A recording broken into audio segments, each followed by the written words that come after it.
Good evening. Welcome to this special program of the Gerald R. Ford Presidential Library, Museum, and Foundation. I'm Gleaves Whitney, Executive Director of the Foundation. You may have seen this special exhibit we are hosting at the Ford Museum. It's going to be hosted there until May 2022. It's called Women in Uniform. And when you're looking at the striking paintings of women in that exhibit, it may make you think of a well-known mural, Ionia Street, in downtown Grand Rapids, a mural of a strong-looking woman in a police uniform. Well, the mural is a bigger-than-life portrait of Harriet Woods Hill, Grand Rapids Police Department's first African-American woman officer. This evening, we have the opportunity to speak with someone who knew Officer Hill quite well, her son, James Hill, who was born and raised in Grand Rapids. James graduated from South High in 1962, the very same school that President Ford attended. James went on to earn his bachelor's degree from Aquinas College and then began his career in the early days of the computer industry as a programmer, system analyst, and programming manager. After 29 years, he retired from IBM and settled with his wife, Shelley, in Cascade, Michigan. In conversation with James this evening is our new director of the Gerald R. Ford Presidential Library and Museum, Brooke Clement. Before her recent promotion, Brooke served as the interim director of our Ford Museum and Library and was also the deputy director of the Barack Obama Presidential Library in Chicago. And before that, she worked at the Bush Library and Museum. We're very happy to have you here, James. Thank you so much for coming and joining us to talk about a remarkable Grand Rapidian, your mother. Yes, she was. Can you give us a bit of history about her and her upbringing? Sure enough. Mom was born in Boyne City. I'm not sure how long she lived there. She did her early childhood was in Grand Haven. Her parents ran a boarding house there for the minorities or Black servants that were servicing the folks from Chicago on the east side going up to their lake places. So they had to have a place to stay, so they provided them the home there.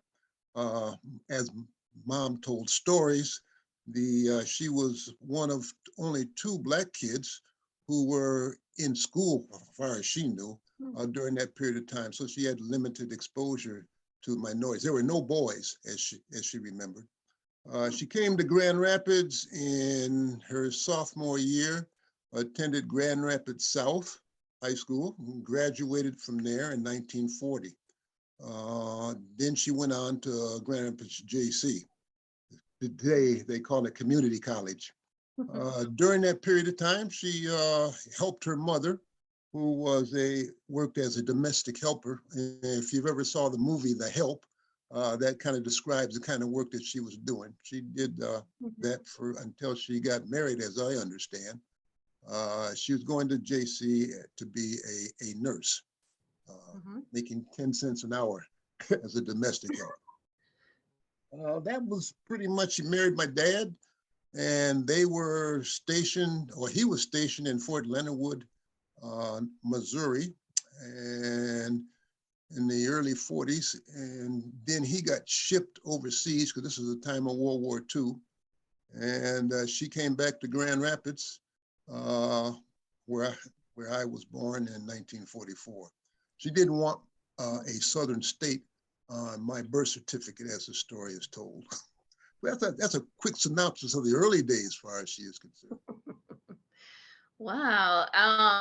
So how would you say her experiences as a young woman influenced her professional life? That's hard to say. Didn't talk too much about that, other than the fact that when she was assisting her mother in the various capacities as a job, she did find several of their clients. One particular she talked about was a doctor who actually paid half her tuition at JC when she was going. So she was aware of the times and the difficulties individuals had, especially Blacks, but there are good people there that would also help you. So it's all a matter of how you carried yourself and how you presented yourself. That was always part of who she was. Wow, that says a lot about her character, I think. So, um, well, your mother served this community for over 25 years.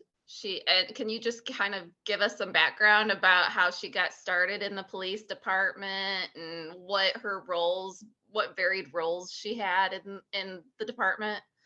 Sure enough, uh, she started off as a clerk typist. Now, my father, he had gone to Chicago and he was in school to be, I believe it's called podiatrist or a foot doctor. And she needed some additional income, so she became a clerk typist. Those were probably some of her toughest times when she did that. That was early 50s. I think it was probably 1951 when that took place, 50 or 51. She had several ladies there that really did not want her to be there. I mean, as I remember the stories she told, I was pretty young then. I was in elementary school, but the stories were told after that, and I remember several evenings. Once Dad got back home because they ran out of money, him attempting to console her, and she was crying and everything based on the work that happened during the day. But she had a couple ladies. One would never refer to her by her name. It was always some negative term. The N-word was used quite often. There was also the situation where 3 or 4 of them would not use the equipment that she would use. They had a spray, some kind of a spray that she said that they would spray with some kind of a chemical, and they wiped down the keys on the typewriters and any of the other equipment that you use. When she went to the lavatory, the ladies' room, if anybody was in there, they would always leave, or no one would come in while she was there.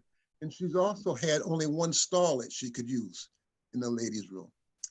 When it was time to have lunch, when she walked into the lunchroom, everybody else left. So, I mean, she was kind of put in a situation where she was pretty much by herself and alone.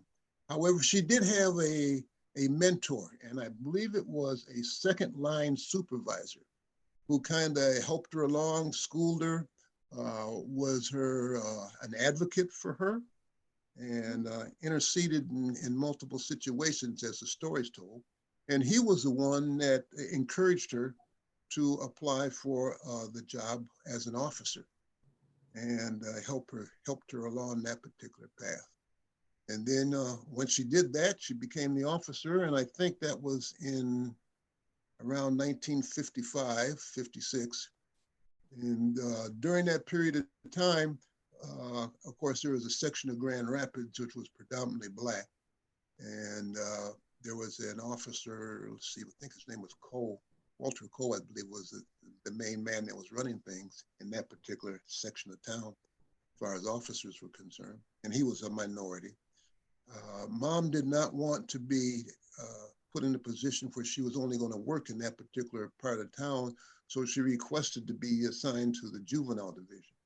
And that's where she spent quite a few years in juvenile. And she had a good time. She had some difficulties there also, but she made some really good friends that I remember now, because now I'm hitting that stage where I'm no longer in elementary, I'm in junior high and going into high school. There was a Barb Endress, and I think it was Mary Hontan were very close friends of hers. And they assisted her, but they also saw a lot of the things that came at Mom during that period of time. So after that period of time, best I can remember, she would bring home some pictures every now and then. We didn't get to see very much, and she didn't talk very much about the job.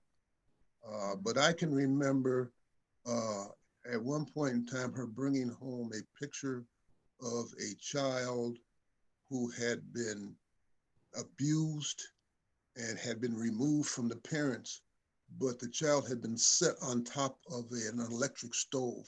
So you saw the burned rings in the child's bottom.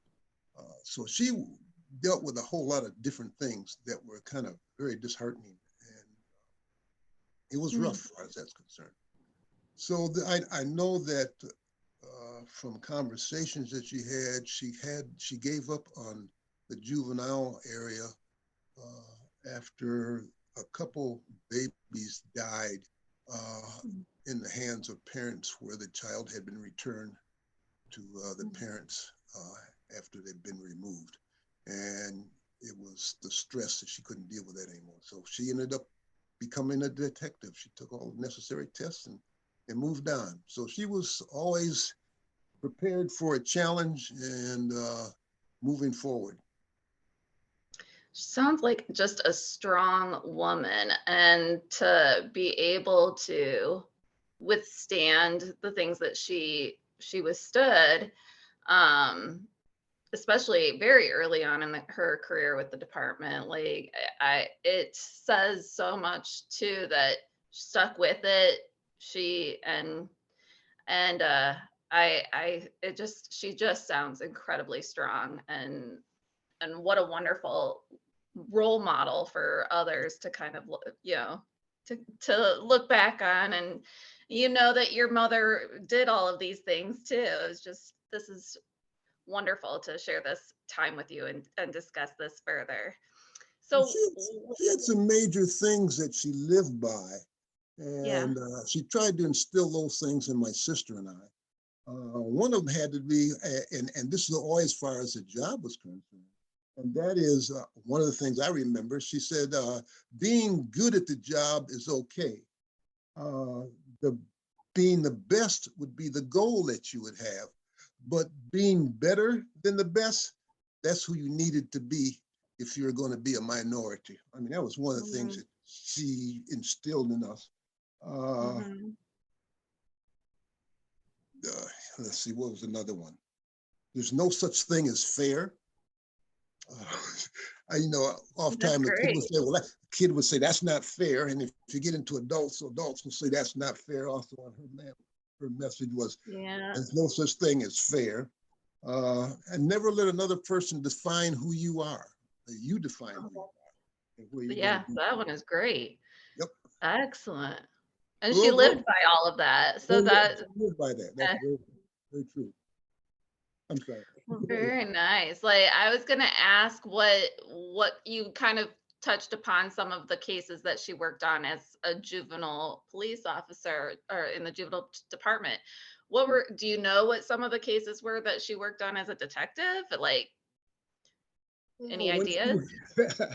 Well, I can remember when she, I'm not sure whether it was the detective stage or when it was in the juvenile stage, but I was a young teenager. And of course, they had to go through some physical training. And I remember her coming home and practicing judo on myself and my sister. That was always she wasn't a very large lady, tall or big in stature, but she got pretty good at it. So we had a lot of fun with that. But I know she was involved in checks, writing bad checks. There are several stories of when Vice used her out on Division Street when they were dealing with the red light district. And I know she had several trips going down to pick up prisoners in other parts of the country outside of Michigan and bringing them back to Michigan, to Grand Rapids. But as I said, she didn't spend a lot of time sharing exactly what she was doing on the job. I think that was kind of one of those confidential kinds of things. That was part of the business. Well, it also sounds like she was able to kind of leave work at work and focus on home and personal, really separate those two. So, and that's a healthy way to live life, probably.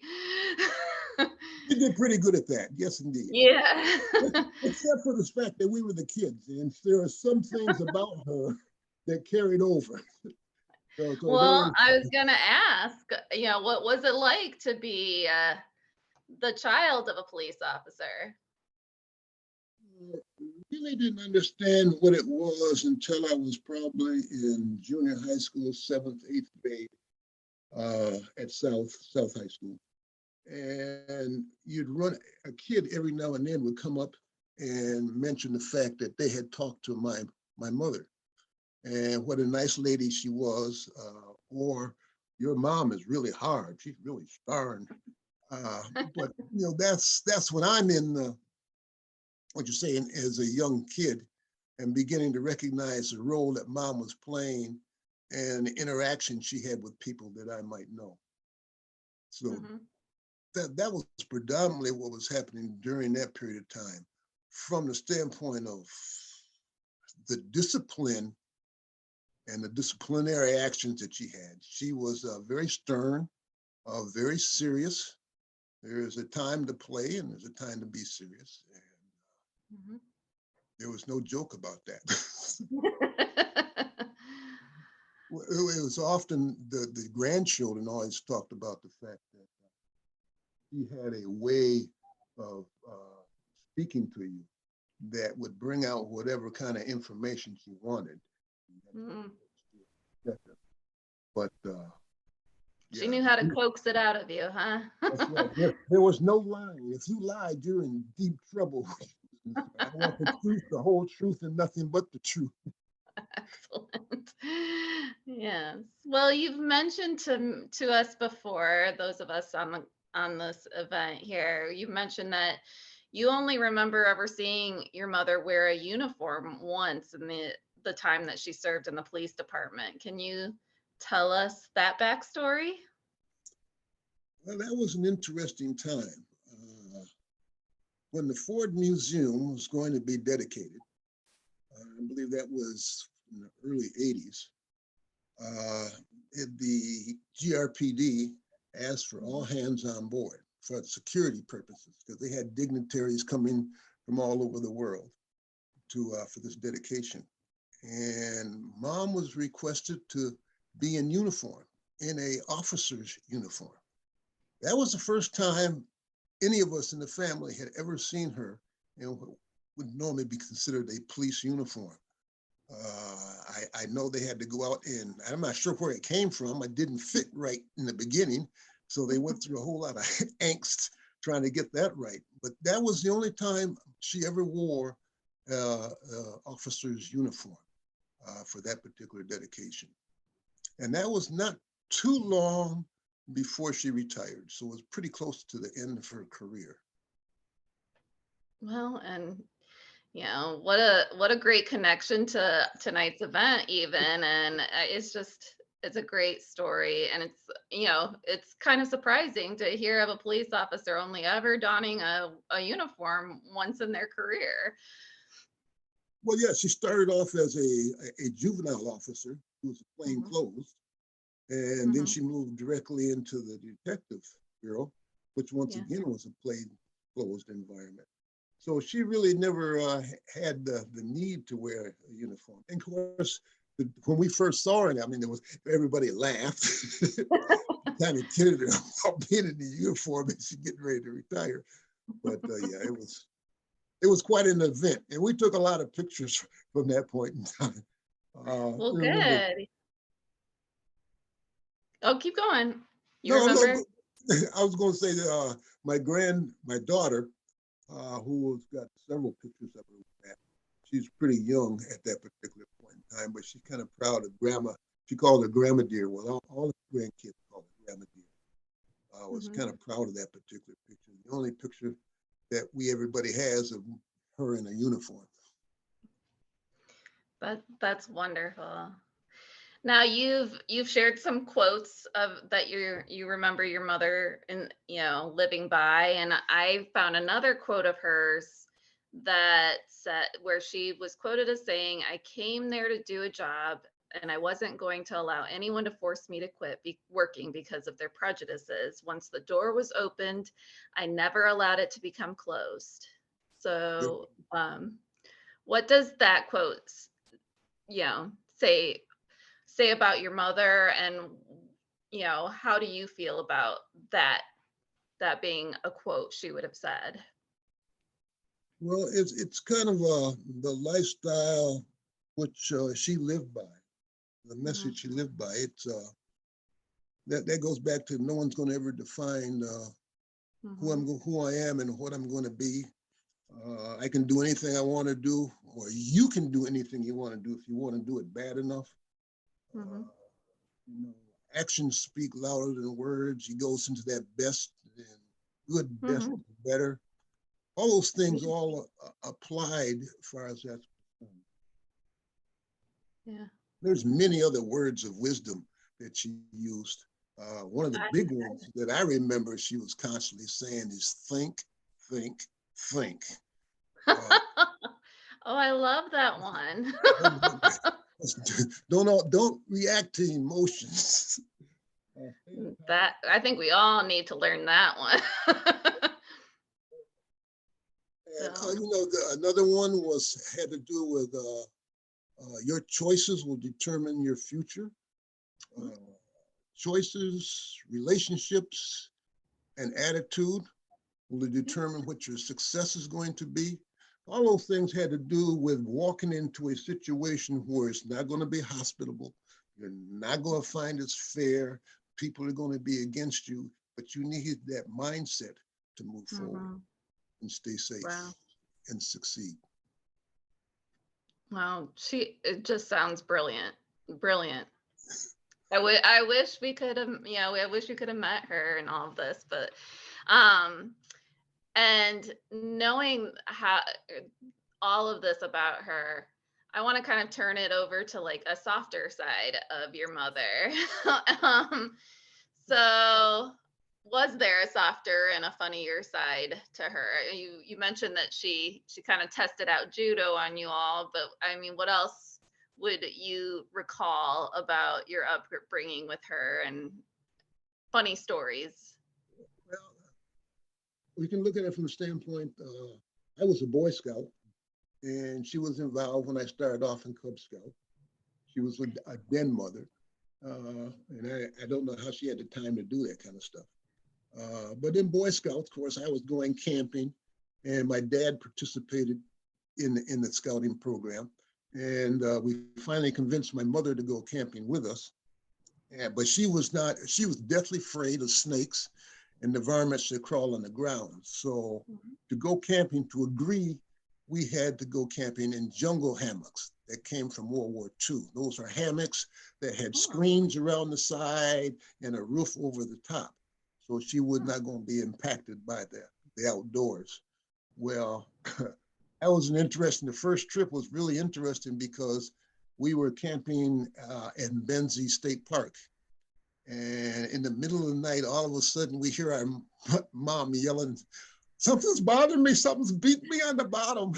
And there was a couple of raccoons were sitting there hitting. Oh and sitting so that's a little bit of fun there. But we traveled, we did a lot of camping as kids, as young adults and youngsters, when we had vacations. And we went to state parks where we predominantly camped at. Private parks didn't particularly care for minorities in that particular day and age. So we did Wilderness Park, Quantiman Falls, Porcupine Mountains. We went over in Canada. So we did a fair amount of camping. Well, as the years passed, after several years, we got out of the jungle hammocks and we were in regular tents. And she really enjoyed the camping aspect. Oh, that's and quite often we would bring some of our friends along with us to go camping. There was also, she truly enjoyed going down to Lake Michigan, and we do bonfires. This is back during the day when you could put a fire out on the actual lake in the sand. And we go out there, it would be, it's known as Norton Township Park back in those days. Today it's Hoffmaster. But we used to do that, and we'd invite the kids around, and we go out there, and it'd be in the evening time, and it'd be late, and we'd have a bonfire and roasting marshmallows. Mom was deathly scared of water that went above her waist. She could not swim. She tried for years to swim. There's always stories about my wife. When we lived in Florida, they used to come down and visit with us in Florida. And I know Mom went through several opportunities to learn how to swim, but she sank like a rock all the time. She couldn't even swim across the short side of the swimming pool as opposed to the long ways. I was thinking. But she tried. That's amazing. She tried. Like, it's amazing. She was the type of person, you do not quit. if you start something, you take it to the end all the way. That was the way she taught both my sister and myself. If you decide to do something, you take it all the way to the end. Wow. Well, you mentioned your wife, and I believe that your wife and your mother had a really special bond as well. Is that correct? Very much so. After we retired, Mom slowed down and she relaxed. She spent a lot more time with the last grandchild because the first three, or actually the first four, she was busy working, and you could tell the difference once she retired. So she spent a lot of time with the last one, that's Brandon, and visiting with my wife. Every Tuesday she would come out and spend the day in the early, when he was a little baby, and she would go bowling, or she'd play canasta with her canasta club. So there'd be at least once a week, and then sometime there would be evening times that they would get together. And I know they had joined a canasta club together. And Mom was like 30 years older than all the other ladies. But as my wife says, they still talk about what a wonderful lady she was. And thinking about it, That's and so sweet. someone mentioned the fact that this was going to happen this evening. And about the mural, a lot of them, several of them were down there at the mural when that was dedicated. Oh, wonderful. So, yeah, she and No, that's the mural. She and there's my wife Shelley were really good friends. In fact, quite often I've heard Shelley say that she was probably the closest friend, real friend that she had, because they discussed all sorts of things as we were moving through time. So yeah, it was good. They have a good relationship. She could be soft when she wanted to be, and very stern at other times. And I think part of it had a lot to do with the job that she had. yeah. She had some good friends at the department, though. I can remember one of the detectives. I believe his name was Mike Skidema. I think that was his name. And I know he and his wife and my parents, they did a cruise together. I know she did several cruises, at least two before they retired, and several after they retired. But they were on the go. She had a venturesome. She had a lot of venture. Yeah, it sounds like she really, she really seized the day. Like she wanted to live life to the fullest as much as possible. That she did, very much so. And wanted us all So to do the same. oh, go ahead. Go No, ahead. I was gonna say she wanted us all to do the same. Well, Experience as much as you possibly can. That's part of life. A lot of us don't have the opportunity to do that. So it was always a matter wherever she went, she had the opportunity. Both of them would want to show us the good side and the bad side of things. So that's what life is. yeah. Go So ahead, I'm sorry. you mentioned grandchildren. Mhm. So what was she like around the grandchildren? Was it very similar to what you recall as being her child? Well, I think that they had a little better than I did a lot of practicing as it was going on. Of course, they weren't living with her on a day-to-day basis. So that was a big difference. It, it's hard to tell exactly how they really felt, because they ran into her wrath at their point. But I do know they provided them with some special events. I know they take them to, excuse me, the first three got to go down Cedar Point with them several different years. And that was quite an event. And before they went to Cedar Point, she would always take them up to they had a place in Woodland Park, which was a lake. And they would spend time up there getting adjusted to the grandmother and grandpa. Because mom and dad didn't function the same. And then they would take them down to Cedar Point or wherever else they were going. I mean, they all had their different attitudes about it. I can remember they were putting some new cement forms, and they poured some cement, and the kids walked down and stuck their foot in the fresh cement. And those are, it's really funny because it comes back and look at it, and they were, I don't think anybody was over 6 years old. So they were pretty young at that point in time. Mm-hmm. They laugh about that. I remember when you did that, and Granddad was mad. Grandma saved us. Well, that's really wonderful. Now, and speaking of your father, then your parents were married for 63 years. How did your father feel about your mom working as a police officer and a detective? Well, I don't think there was ever an issue where, as far as Mom's job was concerned, they operated pretty much as a team in everything they did, as far as raising kids, as far as interacting with the grandchildren, their friends, as far as church was concerned. They, as I look back on who they were as individuals and what they went through as far as their careers are concerned, I look at them as trailblazers or pioneers where Grand Rapids is concerned. And I say that from the standpoint of, if you think about the pioneers that went into the Old West, blazing trails for others to come behind them, and they were in hostile territory that was not hostile. Mom and Dad did pretty much the same thing here in Grand Rapids. She was like the first female officer. She was also an African American in an all-white environment. In fact, someone may have to verify this part, but when she came in as a clerk typist, she was the second clerk typist, as I understand, for the city. Then the first one, who I knew as a child, was very fair. That she passed white.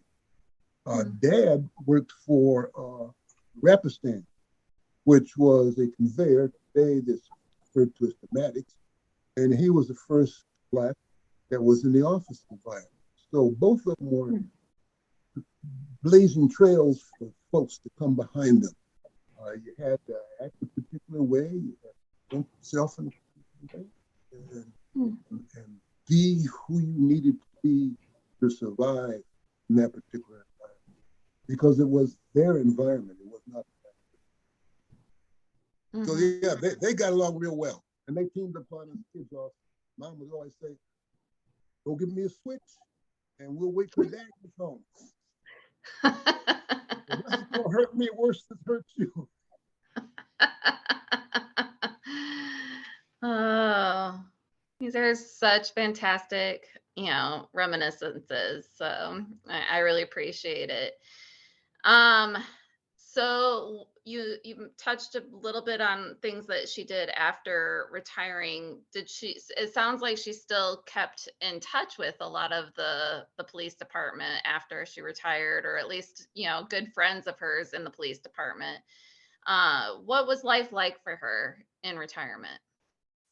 Well, best I can tell, there were a few years that we were living in South Florida. And the first year she retired, and they would come down and visit us, and probably stay about 2 months. And well, that'd be the winter time.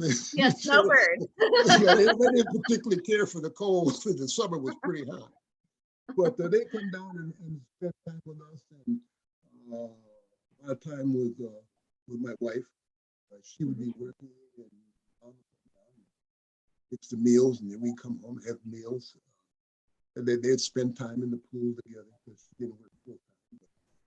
They had opportunity to do that. They go shopping. They had their favorite places that they go shopping.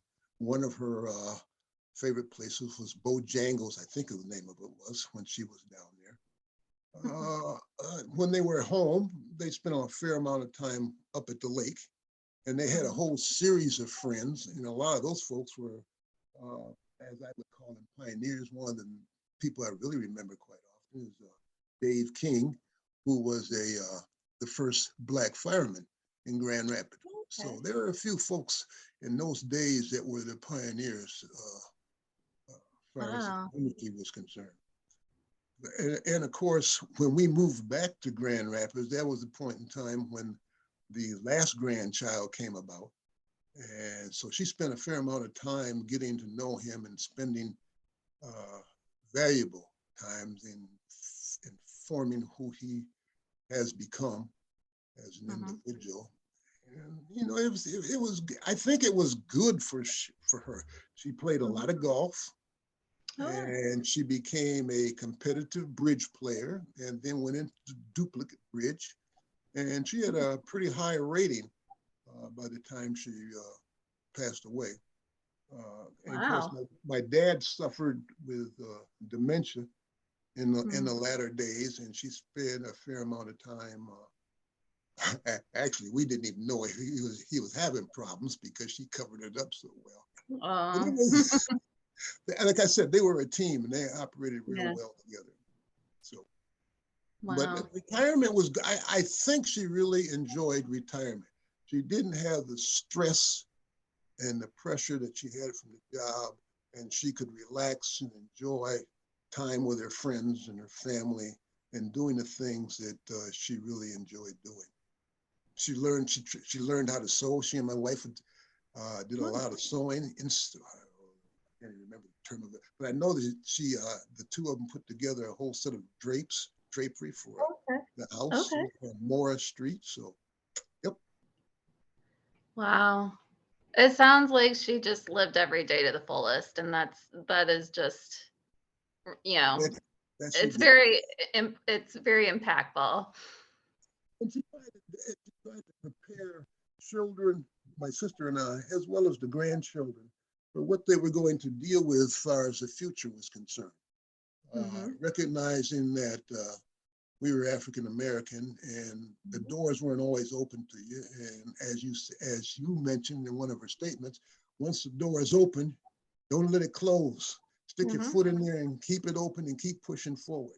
Take advantage of every opportunity that's put in front of you. So I mean, Yeah. she tried to make sure we understood what it was all about. One of the statements to me as I was moving along was, wherever you go, there's going to be good people and bad people. You're going to find them in the job. You're going to find them in church. You're going to find them in schools. You're going to find them in the police department. Just remember, good people and bad people, wherever you go, you have the responsibility to identify who are the good and stay away from that. Wow. Yeah. So, brilliant. Again, she's such a smart woman. And yeah, I mean, there's not much I can say after that. um, I know that somebody brought on the photo of the mural, and I kind of wanted to talk to you a little bit about the mural. Okay. So maybe we can bring that mural back up. Okay, there it is. So in September 2021, uh, the mural was unveiled. This is right outside the Grand Rapids Police Department, and Mhm. it's part of the Women's Way mural series around town. And so just wanted to get your take on the mural. Jasmine Bruce, who was the artist of the mural, said that symbolism flows through this piece as waves pay ode to Harriet's hometown, leading to the old time Grand Rapids cityscape. The lotus flowers symbolized her growth out of muddy waters, all the while soaring above. And Mhm. based on some of the things that you've mentioned throughout this evening's program, it sounds like that at least that symbolism that Jasmine Bruce was really looking for is indicative of how she lived her life. Yes, very much so. I think Jasmine did an excellent job as far as interpreting who Mom was with her symbolism in the various pieces that's there. Uh, The flag, I know she had the original design that she had, which was already in process, as she was already putting the paint on the wall. There's somewhat of a smirk you find on Mom's face that originally wasn't there, as when I first saw it. And I said, she had a little bit more of a smile. It was a little bit more personality. So I look at that and I say, yeah, it's a likeness that she came up with based on pictures. She did not have the opportunity to really sit down and talk to Mom to have a true interpretation of who she was as an individual. So, this is a rendition of who she felt it was. And she's wearing a police And uniform. yeah, she has a uniform on.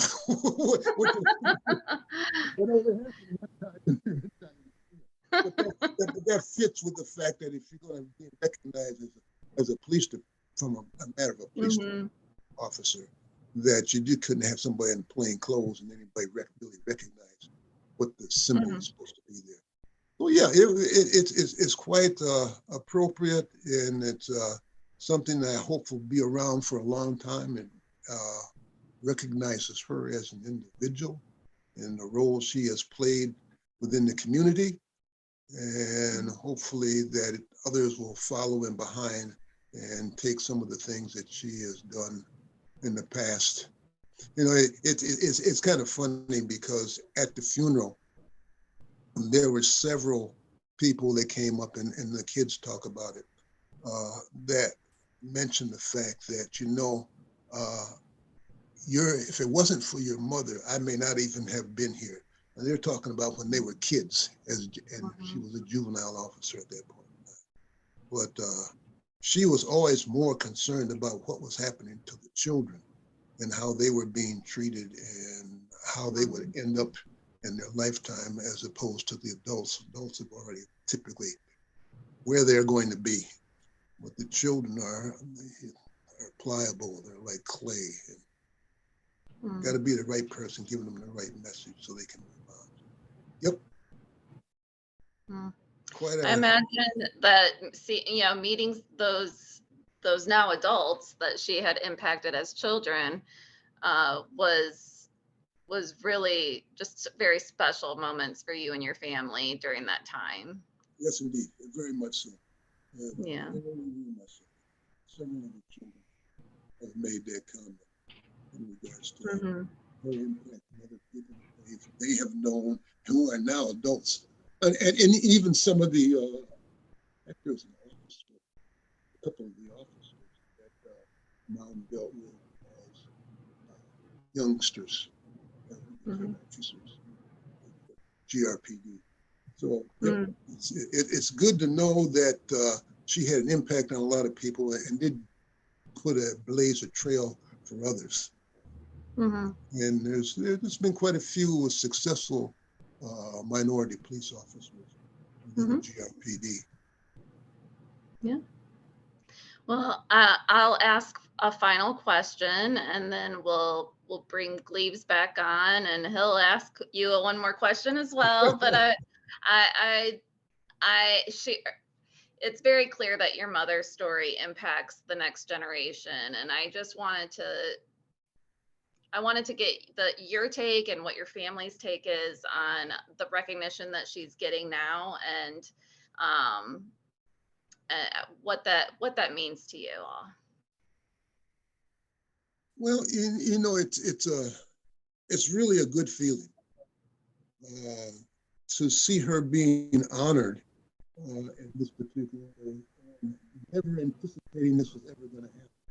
I can remember the first time when the organization started doing the special recognition of the women who made contribution to the Grand Rapids community.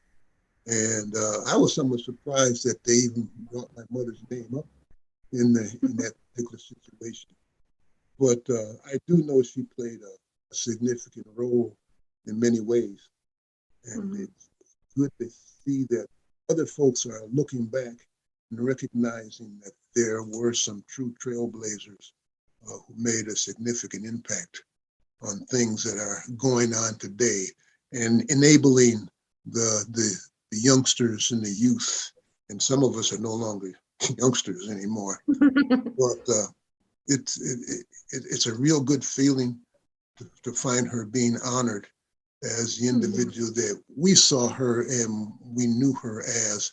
And now other people have the opportunity to recognize and acknowledge that things have changed, and it's individuals like her are responsible or initiated the changes, because things are very different than what they used to be. And now they're not great yet. We got a long ways to go. We do. We do. Compared to what they were. No, I could not have said it better. You and your family, your mother, you're such inspirations, and I appreciate you coming on tonight. And I'm going to turn it over to Gleaves here for our final question. Thank you very much. Well, there are so many good observations and comments. I could listen to you two continue to talk all night. But James, I do want to ask you, a lot of students are watching, I think, and these students are looking for what are the great leadership qualities that a person needs to have to excel in life. And I think you've talked about them, but let's reframe sort of your mom's achievements in terms of being a leader. You said being better than the best was what was required of an African-American or minority in the society in the 50s and 60s. And so there's a certain toughness there. And I wonder if you could elaborate for our younger audience, what were the great leadership qualities that your mom possessed? Wow. As I look at her, and I'm going back with the past, there were several different things that I consider the leadership qualities. And one of the big ones is treating each person as an individual and the way they operate. Everybody has the opportunity to think the way they think, but you have to make your own decisions and choices as far as things are concerned. What you believe to be true is going to determine the way you think and your mindset. That's going to determine your actions and your habits and your choices and your attitude. That's going to determine how well you do in life. So, I mean, you gotta make your choices and decisions. Every choice you can make, there's repercussions associated with it. And believe it or not, the world is going to change. And like I said before, one of her big things is a lot of people think, well, that's not fair. That was one thing she harped on for us, my sister and I, is there's no such thing as fair. You got to make it on your own. How you succeed is going to be totally up to you. So that's probably the best thing I can say as far as leadership is concerned, is really go for it. Never stop. Once you start something, don't quit. Be true to yourself. Be fair to people. And there's that term, fair. Treat the individuals as equals. It's hard to say. There were so many things as I look back on my mom and the role that she played and the way she interacted with individuals, that leadership is not a matter of managing people, but bringing out the best a person has to offer and exposing them or sharing with them the qualities that are needed to succeed. And that's about as best as I can tell, best I can say at this stage. You give me a few minutes and I'll come up with some more. Now, those are wonderful words on which to close. I want to thank you, James Hill, and Brooke Clement, my colleague, for this evening's warm-hearted conversation that introduced us to your mom, Detective Harriet Woods Hill. And now we know the story, some of the stories behind this remarkable woman in your life and in the mural that we can see down there by the police department there on Ionia Street. Well, programs like this evening's are what make the Ford a truly special place. And if your mind was enriched by this evening's conversation, if your perspective was challenged, then we hosted a successful program, and we hope that you will consider becoming a friend of Ford.